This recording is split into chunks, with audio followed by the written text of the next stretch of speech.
Questa sera a Napoli è scoppiata una vera e propria bomba che coinvolge soldi, seduzione araba e il futuro di uno dei più grandi idoli recenti del club. Qui sul canale troverete le informazioni più scottanti da dietro le quinte del Napoli. E il nome che sta facendo ancora una volta scalpore è quello di Victor Osimhen.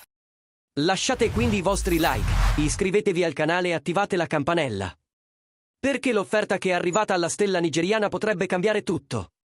Secondo l'edizione odierna del Corriere dello Sport, l'Al Hilal, squadra saudita, avrebbe fatto un'offerta semplicemente stratosferica a Osimhen.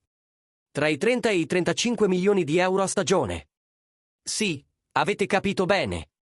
Il club arabo è disposto a sborsare una fortuna per avere l'attaccante del Napoli e, per di più, li ritroverebbe il suo amico Kalidou Koulibaly, con il quale ha stretto una forte amicizia durante il suo periodo al Napoli. La proposta è talmente surreale che dietro le quinte viene definita un'offerta indecente. Di quelle che fanno riflettere qualsiasi giocatore, anche se il sogno della Premier League è ancora nel suo cuore.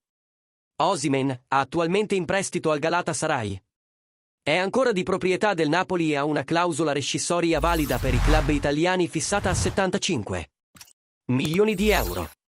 Anche la Juventus ci sta pensando, con Cristiano Giuntoli disposto a fare di tutto per riabbracciare l'uomo che è stato decisivo per lo scudetto della scorsa stagione. Ma internamente il Napoli preferisce cederlo all'estero, ed è qui che l'offerta dell'Al Hilal potrebbe farsi strada. Il monte ingaggi è superiore a quello che qualsiasi club inglese sarebbe disposto a pagare al momento. E il vantaggio economico, sia per il giocatore che per il Napoli, è quasi irresistibile. La domanda che aleggia nell'aria è: Osimhen scambierà il calcio d'élite con una fortuna nel deserto? La decisione, secondo fonti vicine, è stata valutata molto seriamente dal giocatore stesso. E con il Napoli che si sta ricostruendo sotto la guida di Antonio Conte, la partenza dell'attaccante potrebbe aprire lo spazio per una nuova stella. Mentre i milioni ricavati dall'affare consentirebbero di fare importanti rinforzi in tutti i settori della squadra. E ora vogliamo sapere da voi, tifosi del Napoli, accettereste la partenza di Osimhen per questa offerta monstra? Oppure pensate che debba rimanere in Europa, preferibilmente in Premier League o addirittura a Napoli?